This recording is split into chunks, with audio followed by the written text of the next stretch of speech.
Democratic lawmakers request information on reports of family separation in detention. House Democratic lawmakers urge the Trump administration in a letter Thursday to explain reported incidents of Immigration and Customs Enforcement asking migrant families in detention to choose between staying with their children or releasing them. Advocates and immigration lawyers shared anecdotes of detained families distraught over their encounters with ICE last week, describing meetings between parents and ICE officers regarding whether their children would remain in custody with the parent or be turned over to a sponsor in the U.S.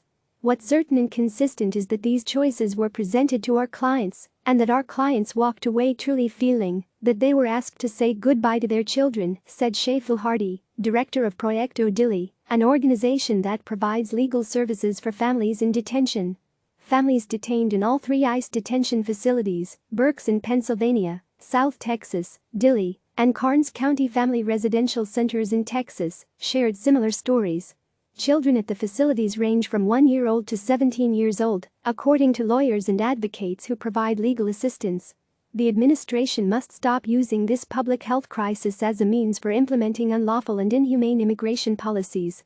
In these extraordinary times, human suffering need not be compounded by locking up families or instilling fear in the hearts of migrant parents, read the letter, directed to Acting Homeland Security Secretary Chad Wolf and Acting Immigration and Customs Enforcement Director Matt Albans. House Judiciary Chairman Jerry Nadler, Immigration and Citizenship Subcommittee Chairwoman Zoe Lofgren and leadership from the Congressional Hispanic Caucus, Congressional Black Caucus, Congressional Asian Pacific American Caucus and Congressional Progressive Caucus led the letter. Attempts at separation detailed by parents are different from the widespread separation of families that occurred at the U.S.-Mexico border in 2018. During that time, authorities separated many immigrant families soon after they'd crossed the border. In this case, advocates allege parents were presented the option of separation while in detention. In a statement over the weekend, Immigration and Customs Enforcement denied instituting a binary choice or separating any parents from their children pursuant to binary choice. And in response to a tweet by Chelsea Clinton accusing the government of making families choose between detention or separation, Wolf said, "This story has already been debunked by ICE. Get smart before you peddle these false talking points." But concerns among immigrant advocates and lawyers stem from previous proposals weighed by the Trump administration. The administration, for example, once considered giving detained immigrant families 2 options: remain detained together while their case works its way through the system, or allow children to be eventually released from custody.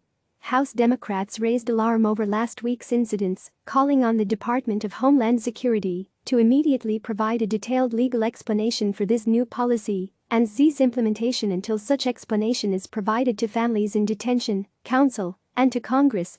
Thursday's letter from Democratic lawmakers also cites the so-called Flores Agreement, which set nationwide policy for the detention and treatment of minors in immigration custody, and a recent court order requiring ICE to conduct individualized release assessments for children in ICE custody. Reports suggest that ICE has interpreted U.S. District Judge Dolly G's order as grounds for approaching parents and asking them to choose between remaining in detention or releasing their children to suitable sponsors, the lawmakers wrote. Unfortunately, the agency's chaotic implementation of Judge G's order led advocates and families to believe that the administration was moving forward with its long-contemplated binary choice policy, which uses the threat of an illegal action, indefinite family detention, to force another immoral action, family separation, they add. In its statement, ICE said the agency has complied with the court's order to conduct parole reviews of minors and did so utilizing a form developed to comply with an order from the same court 3 years ago.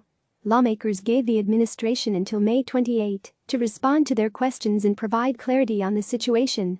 CNN's Geneva Sens contributed to this report. Click subscribe to receive the latest news.